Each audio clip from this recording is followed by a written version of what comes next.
Hola, amigos. Somos familia. We are family. Welcome to the Tortilla Diaries.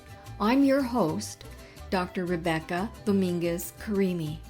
And thanks for joining me this month as we celebrate La Familia Mexicana, Mexican-American families. Each month, our program will feature a variety of topics. One month, I may feature life stories taken from my Treasures from Aztlán oral history project, or perhaps interviews from Latinos in different professions.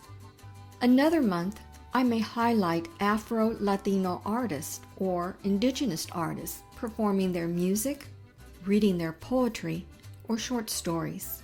Our goal remains to break down the barriers that exist between cultures and create a better understanding between peoples. Please join me in celebrating this rich and diverse culture. And remember, somos familia.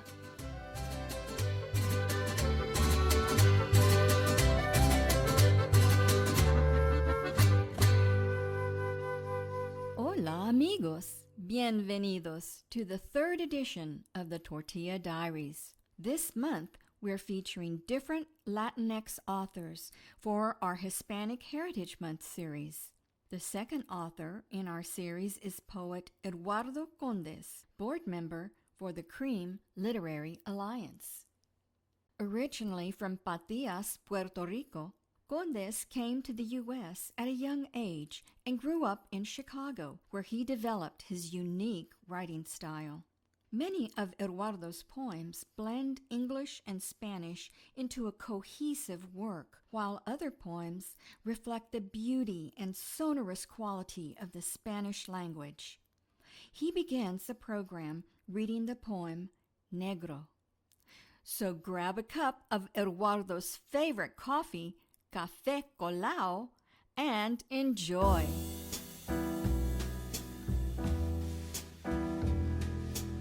Blue-black is deep and colored of my grandfather's face, who is only a memory of childhood, filled with smoke that dances from my handmade cigars. Blue-black is deep, like the soul spirit laughter of my forgotten ancestors, who found the answer to all things relative. Blue-black, blue-black, blue-black is deep, like the beginning of existence when God smiled more often. Thank you. That's going to lead me to my first question for you. Many of your poems come from your early childhood. Could you tell me about where you were born and your family life growing up? Yes, of course. I was born in Patillas. I was born in Patillas, Puerto Rico. I remember the river across our house, the little tiendita that sold limbas, all flavors. I actually came across a poem that I wrote back in 1985 that is kind of like almost answers this first question that you presented to me. Okay, it's called Otro Birthday. I think I wrote this poem to myself. It was like a birthday poem to myself. It's called Otro Birthday, written January the 5th, 1985 by Eduardo. 28 years already gone by, tan rápido, sí. It was yesterday, I remember my naked little feet in hot dirt, the crayfish on the rocks in El Rio I love so much. Run inside the breeze that cooled my lips as I smiled at the old people slowly walking past my house, que también era una tiendita. Remember a rainbow of limbas tan frío y bueno that melted down my bloated brown naked belly. I remember myself always feeling very old, tan viejo, tan pronto que uno se pone, mirando para atrás. Of them times, years, lives when the touch of a stare felt warm, an internal embrace. I remember so many familiar places and wide smiling faces that forever hide in my dark mind, in my exposed heart. They've lived 28 years already gone by. That was the beautiful poem, Eduardo. So Gracias, go ahead gracias. now and The question was where I was born. I was born in Patillas, Puerto Rico. I remember catching crayfish and bringing them home so my mama could cook them. And I remember the scent of sugar cane being burned in the fields from the distance. I left or got taken away by the age of 4 to the USA. I remember picking tomatoes in some farm somewhere in New Jersey.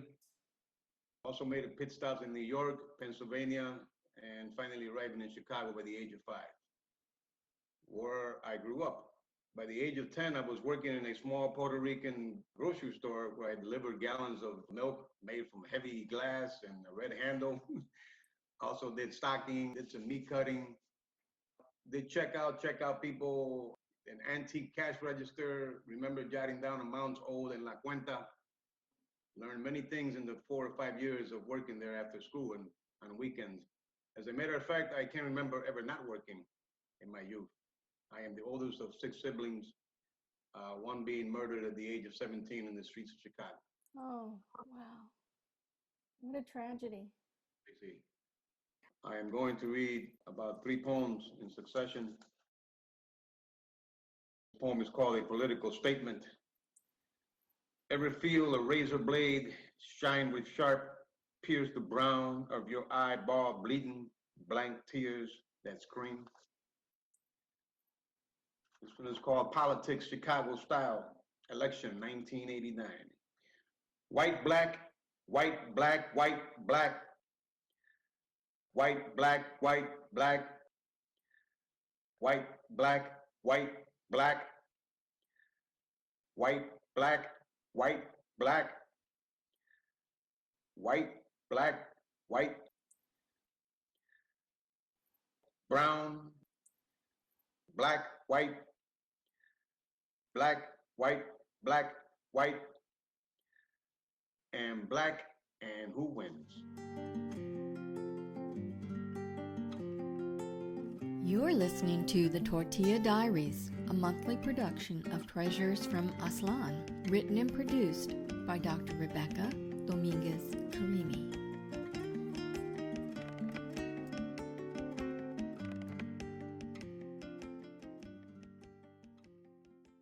We begin this next segment of our program with Eduardo reading some of his poetry in Spanish. He dedicates the first poem, Sin Saber, to his beloved wife, Berta. Is it okay? Is it okay si te hablo en español y inglés at the same time? Sí, está bien. Okay, porque así, Okay. así, that's the way I. Right, that's the way you communicate. Yeah, and think. This poem is called Sin Saber, para Berta, mi esposa. Tu mirada entró mi corazón y lo partió en 3 pedazos. Sin saber, tu nombre 45 años ayer. Sin saber por qué tus ojos sin llantos y pelo tan largo y hermoso, con color café y tierra, y ahora con color de nubes y cielo oscuro. Sin saber, tus manos fuertes y suaves, con olor a hierbas de tu jardín. Sin saber que este amor iba a ser para siempre. Berta, iba a ser para siempre. Day's work in the streets of Chicago. The old lady I saw with Spanish skin. She is very small, with little feet and white braids undone, crossing the street with granddaughter in hand, and half smile. Did not care about the traffic light we just installed, or the loud horns from ignorant cars that don't understand the gift of age demands respect, like the kind she got that day in the July of her long life. And this one is called Little Brown Boy at Barber Shop. Little brown boy with the raisin hair, pelo pasa.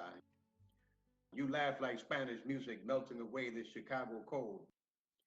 while watching muñequitos on the TV that hangs from ceiling. Speaks fast in strange language.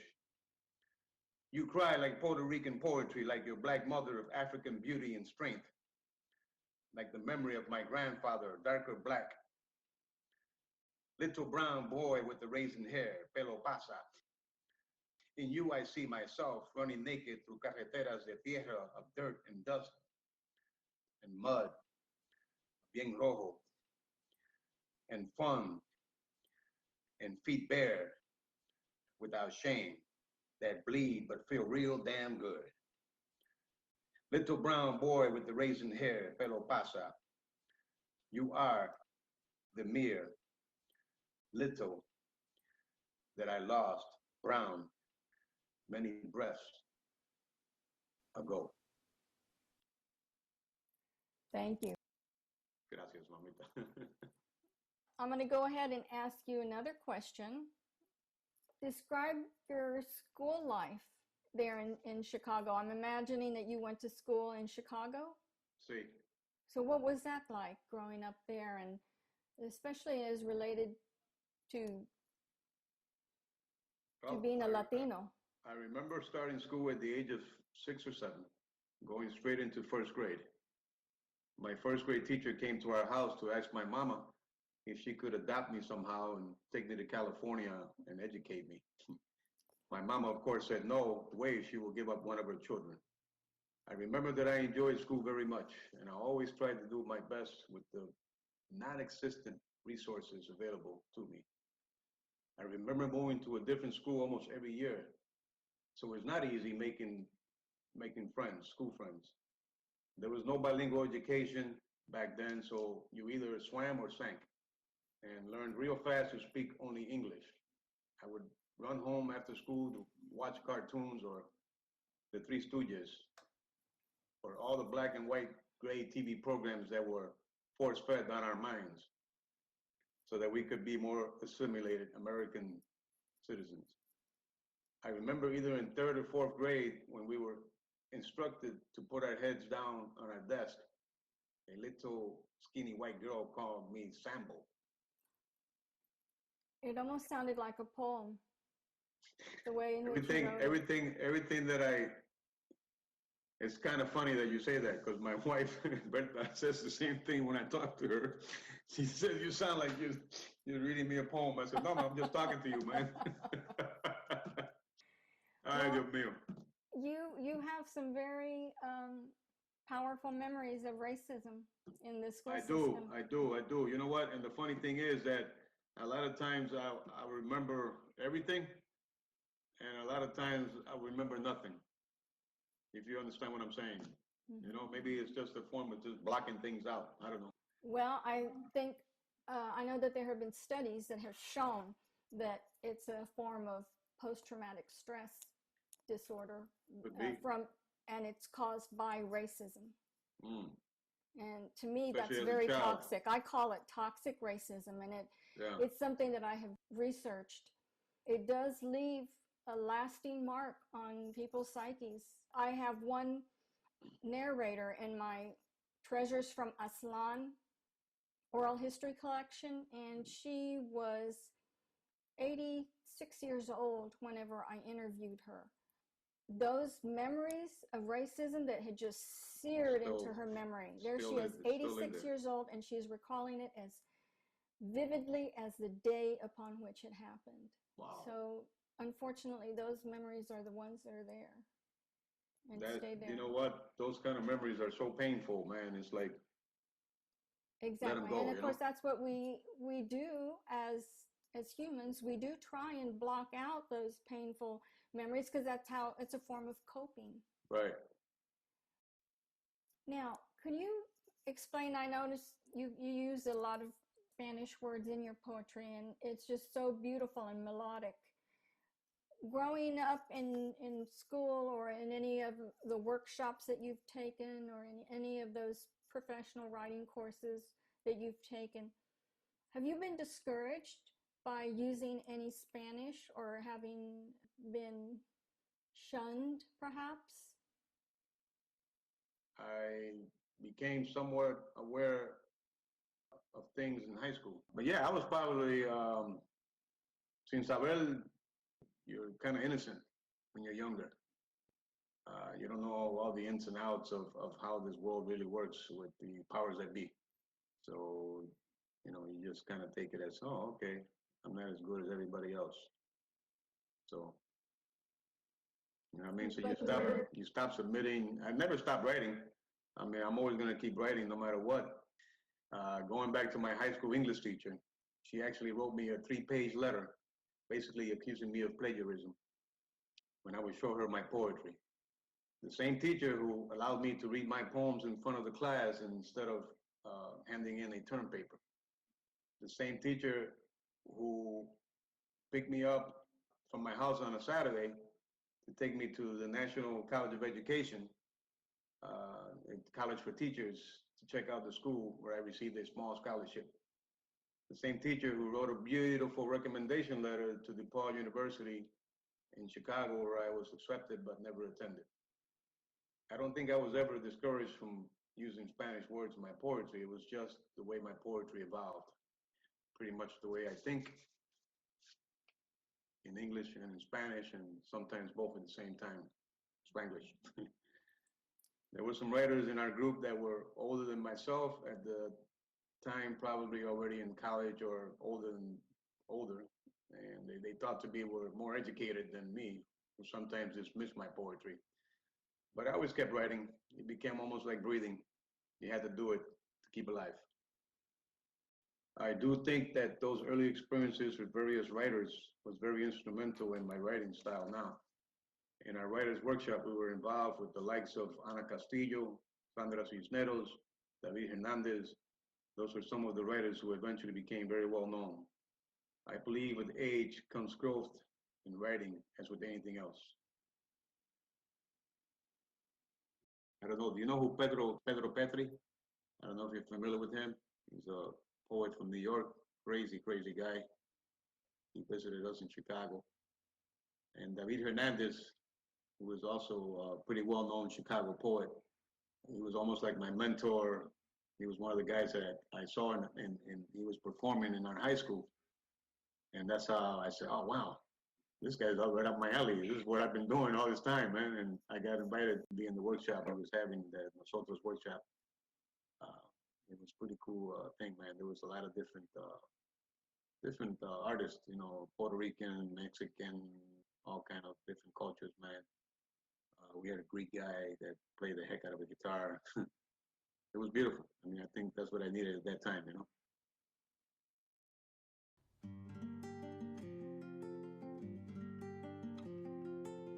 You're listening to the Tortilla Diaries, a monthly production of Treasures from Aztlán, written and produced by Dr. Rebecca Dominguez Karimi.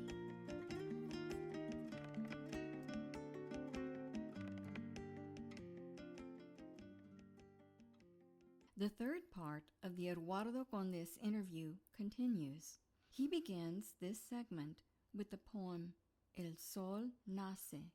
El sol nace, otra vez, todos los días, con sonrisa, y lo abrazo con brazos muy altos y muy derecho, con pecho y amor puro. Y también un beso de esos que curan. El sol nace y calienta mi cuerpo y mi mente, bien suave. Y pienso yo de mi gente y lloro lágrimas en mi sopa que hizo mami ayer muchos años atrás, cuando era niño, casi hombre, cuando empecé a escribir las letras que se esconden en poemas y soplan fuerte como la lluvia de un huracán, sin viento, solo dolor, con mucho calor y color oscuro, se siente bien duro. El sol nace todos los días y con sonrisa, para que sepa, para que sepa, para que sepa que estás vivo. Respira, respira, respira simplemente. El sol nace. Ah, bellísimo.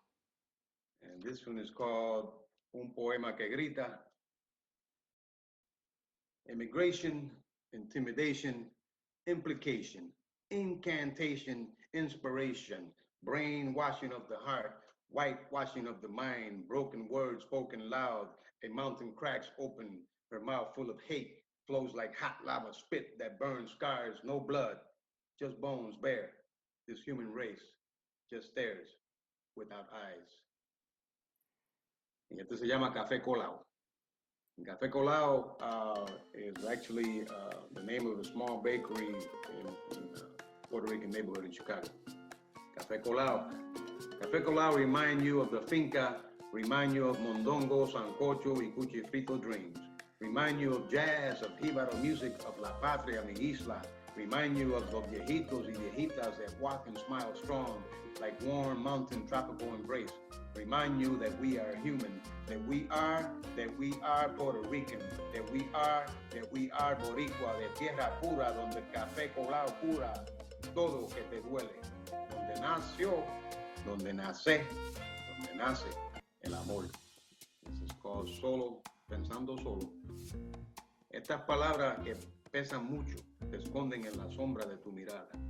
Cuando el poeta grita una sonrisa fuerte y con ganas, y la luna partida por el medio se me queda mirando sobre las nubes que bailan un bolero lentamente, y recuerdo yo de los años que pasan ayer rápidamente, tan rápido que pasan. When asked about his writing process, Eduardo declares he doesn't have one, for his poems are like hidden gems within his psyche, waiting to be unearthed. That's just it. There's no process. There's no rhyme or rhythm. There's no process. I don't actually, sit down and say, oh man, yeah, I'm going to write a poem right now, It can't happen like that for me. I could be anywhere and it's spur of the moment, algo me sale en la cabeza. And if I don't write it down, I'll forget. I'll forget what I wanted. Even sometimes when I'm sleeping and I have a dream or something, and I said, man, that's going to be a good line for a poem. I wake up and I say, what the heck, man? Se me olvida. Se me olvida. So all these, I know there's different types of poetry. Now I guess the thing is now the rap and the spoken word and all that. That's all nice and beautiful, but to me, it's kind of hard to define poetry. You tell people, oh yeah, I'm a poet, and they dismiss you because poetry to them is not really about writing. It's not even writing. Basically, now write whenever I can, take a photograph with my pen. That's very true of poetry. It is making a photograph with words. The poem, Poesías, aptly describes Eduardo's writing process, as his poems are hidden in the shadows of his waking dreams. And this is called Poesías. I wrote this this year. Poesías regadas por donde quiera, desnudas y sin zapatos. Poesías sin entradas y salidas. Poesías que lloran y gritan. Una canción con ojos cerrados. Poesías que duelen bien duro cuando te miran de lejos. Solamente el viento sonríe y el cielo abre con lágrimas frías, como estas poesías que se esconden en las sombras de mis sueños cuando estoy despierto. El viejo, a bag, paper brown on your head to keep the sun from your eyes. Your voice no longer makes music like when you were young without wrinkles on your body. And now you only gesture about beautiful things like the birth of children and the rain that comes without warning. Your name, Don Agustin, I remember well your small smile, bright as Puerto Rico going back home someday dreams. But aquí you stay for lack of language of your eyes all worn and gray baked like your hands.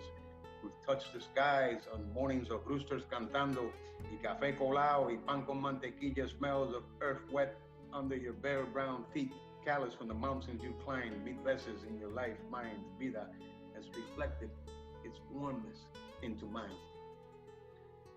Don Panchito, who is 84 years old, recites improvised syncopated Mexican poetry about love and romance, and his tears slowly flow on wrinkled smile. Don Panchito, who is 84 years old, says that his being on TV is a miracle, a very big miracle. While the beautiful young fine Spanish ladies kiss his broken eyes, he continues to recite without care about conquering the hearts of younger women. Don Panchito, who is 84 years old, is truly my hero. Don Panchito, who is 84 years old, is a poet.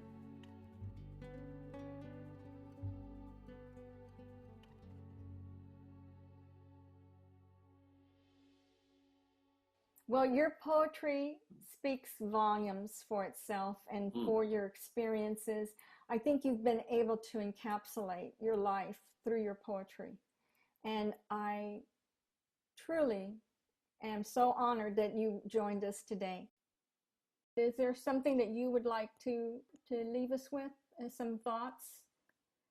Let me see, you were asking how is your Latino heritage reflected in your writing present day, right? Okay, yeah. So my answer was Latino, Hispanic are terms that sometimes are viewed in a negative way. The heritage we have as Puerto Ricans is complex and sometimes not understood. I believe the new word is Latinx.